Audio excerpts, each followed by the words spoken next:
What is going on, guys, and welcome to this episode of Jag Fishing. If you guys are new to the channel, please take a moment to consider subscribing and leaving a comment on this video, maybe giving me a thumbs up. That would be greatly appreciated. But today, guys, we are here to talk about this bad boy right here, the Humminbird ICE 35 flasher ice fishing fish finder, whatever you guys want to call it. We're going to talk about this bad boy, and we're going to go over some of these features. So let's get this bad boy out of the box, put it together, and I'll catch up to you guys in just a minute.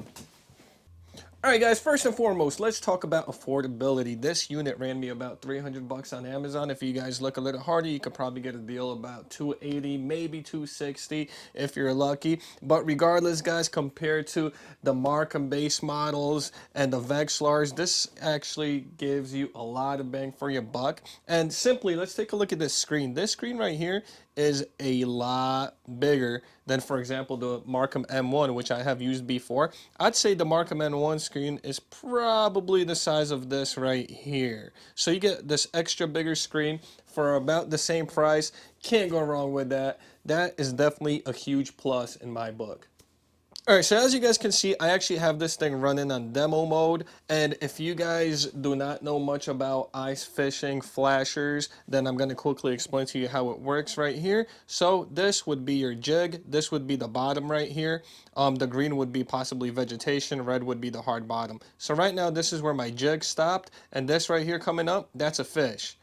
Boom, it hooks up, there we go, and now we're going to go back up, and essentially this little line right here, that's the ice. Boom, that fish just made it into your hand. So that's essentially how it works. That's how you read a flasher. Alright guys, one of the features I absolutely love about this unit is it's got the dual beam transducer, which is pretty cool because it has a 9-degree cone and a 19-degree cone. Now, the way you would work that is there's a beam setting right here, a little beam button, if you guys can see it. I'm going to press it.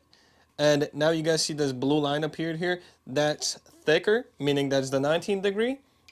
And if I click it again, you see now it got smaller. That's the 9-degree cone. All it does is the smaller cone would be more preferable for fishing in deeper water. It focuses on a smaller area, and that's ideally when you would use it. However, I really probably would not be fishing in water that's deeper than 20 feet, maybe 25. So I personally am going to stick with the 19 throughout the whole time. Another feature which I find absolutely intriguing on this unit is the fact that you're able to check your battery life. Now, the way we do that is if we go back to this beam button over here, if we hold it down, boom, you guys see that green light right there? It's about 3/4 full of the battery. We know exactly where we stand. That is a game changer. I love that feature. I think it's super cool, and I will definitely find that extremely useful when I'm out on the ice.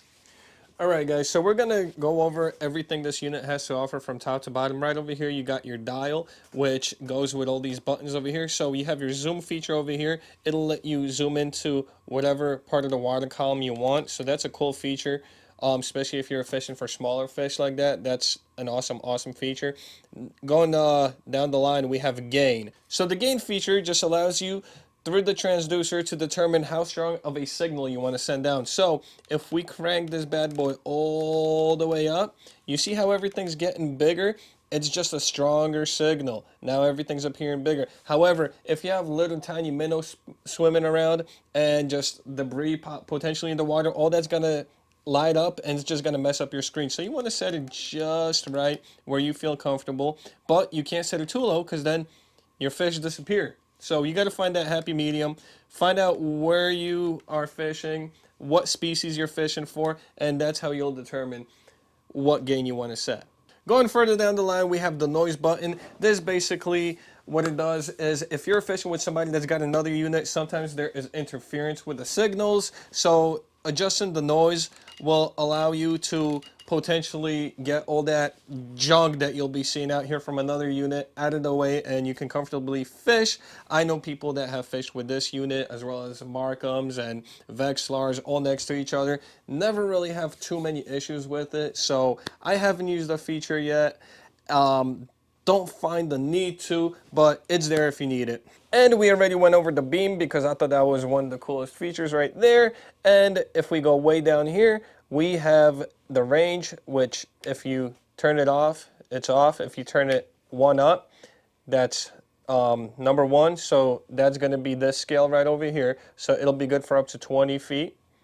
If you go up again, it goes up to the next ring, which will be good for 40, so on and so forth. Then you can go all the way to 10 times. So that's a pretty cool feature. I don't see myself really going more than to the second one, maybe fourth. There's just not big enough bodies of water I fish where I would use the times 10. However, it's there if you need it. This unit is actually affordable and very durable. I know for a fact this unit will withstand some of the worst weather there is to offer. I have a good buddy of mine, his name is Darren. Make sure you guys check out his channel, Darren's Northern Life. He uses this exact unit in Manitoba, Canada, taking it out in the toughest conditions possible, and this thing pays off. He catches some mondos. So final thoughts, guys, it's cheap. And by cheap, I mean affordable. You get good quality. It is the perfect starter flasher. So if you guys are new to ice fishing, or if you have been ice fishing but never really got into the flashers, highly recommend this unit. It's pretty cool, and it will catch you fish. Alright guys, with that being said, that's going to do it for this review. I really hope you guys enjoyed it. I really hope you got to learn a little bit about this unit. And if you guys like this video, please give me a thumbs up, leave a comment down below, subscribe to the channel if you haven't already. And until next time guys, tight lines.